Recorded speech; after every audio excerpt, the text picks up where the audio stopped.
Hello guys! Kumusta naman tayo mga kabsat? Ang pagbabalik ni Kuya Mek. So tara, samahan niyo ako at gagawin natin today ay magluluto tayo ngayon sa kusina, syempre. Pero hindi ko pa rin sasabihin kung anong lulutuin natin at masosurprise na lang po kayo mamaya-maya sa kusina kung anong gagawin natin today na hapunan ang ulam natin ngayon guys. So tara, ready na ba kayo? So, tara let's! Kung ready na kayo, panoorin yung ating cooking show today! Tara, let's go!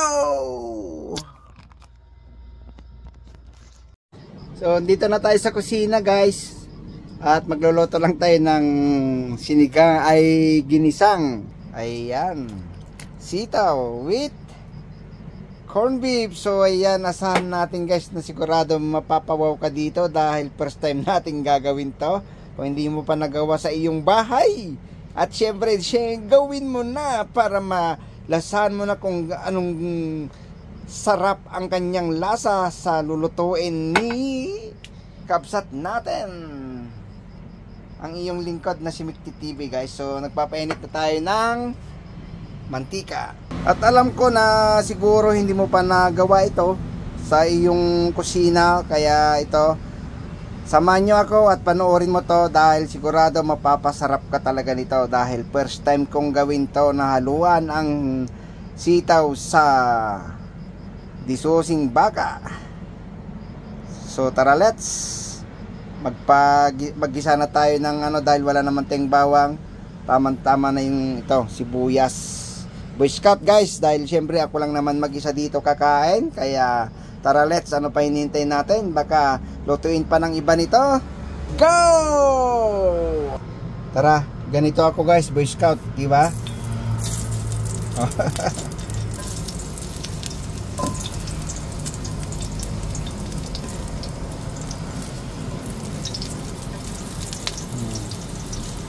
Grabe, sibuyas pa lang yan, ang bango niya.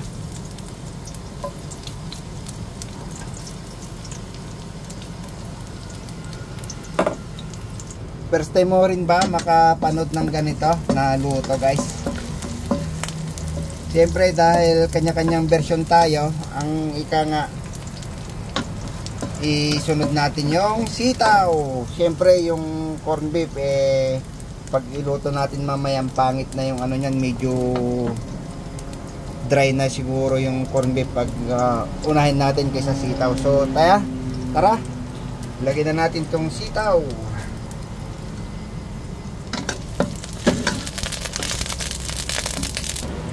Ito, lagay na.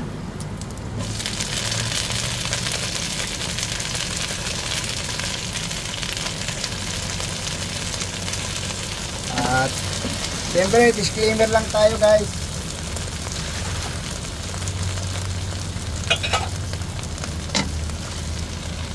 Tapos lakasan natin ng apoy yung ating gasol, yung kalan,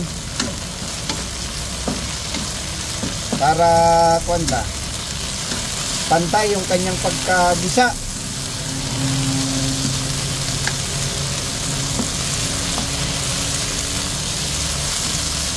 Kasi yung mga lang dahil sa experience lang natin yan.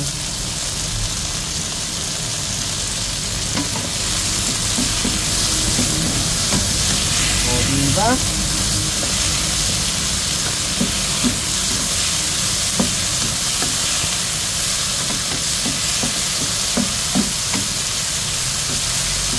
So lagyan natin ng magic sarap. Yan, magic sarap baka naman.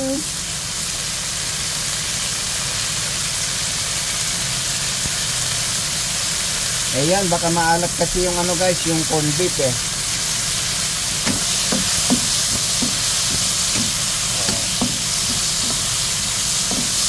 Oh, grabe bango. Sarap. Ayan si Chef Mek.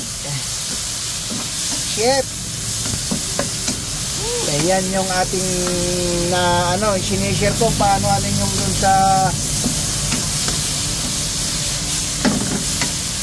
doon sa ating ano ba guys, kusina doon sa restaurant, kasi minsan nagluluto tayo doon. So hinahin natin ng konti yung apoy. Ayan. Tapos lagyan natin ng konting tubig. Yun.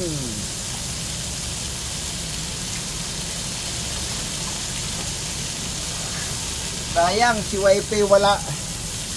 Matitikman niya sana tong aking luto kung paano. Ayan. So yan, dahil medyo palambutin muna natin yung kanyang ano, sitaw.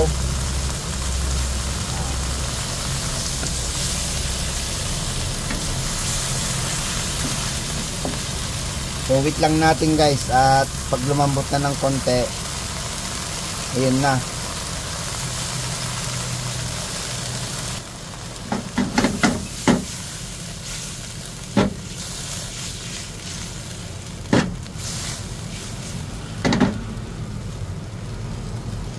Update tayo.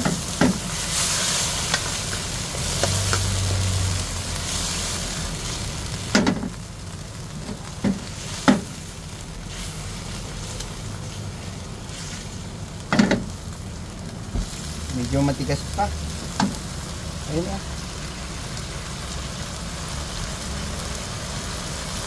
Lagyan ko lang ng ano guys, lagyan ko lang ng konting paminta para pang ano, pampabango. Yan. Pwede rin hindi lagyan, pero siyempre kanya-kanya tayo panlasa. So yun, at ilagay na natin yung ano guys, pwede na, ilagay natin yung kanyang dilatang may susing baka. So ito na, your Pulse corned beef, baka naman.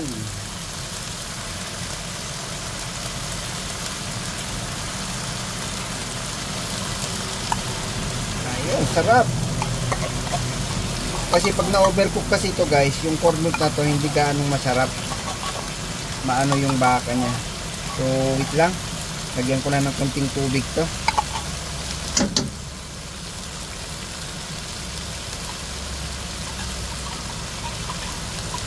Oh, ayan.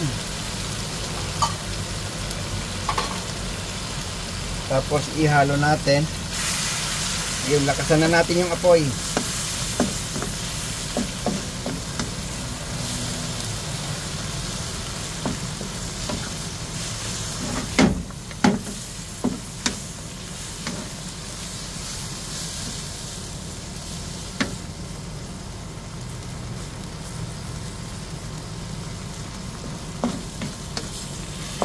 O, diba? Sarap, saan ka pa?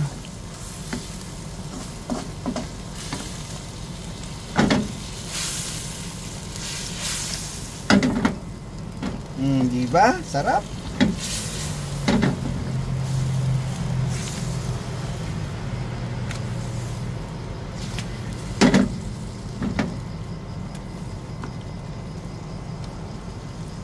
So, ayan, kunting kulo na lang.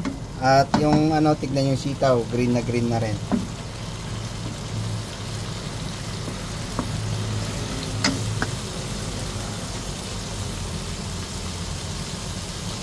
Kunting kulo na lang yan guys. Pwede na nating patayin yung apoy. Then, ayan, pwede na tayong kumain.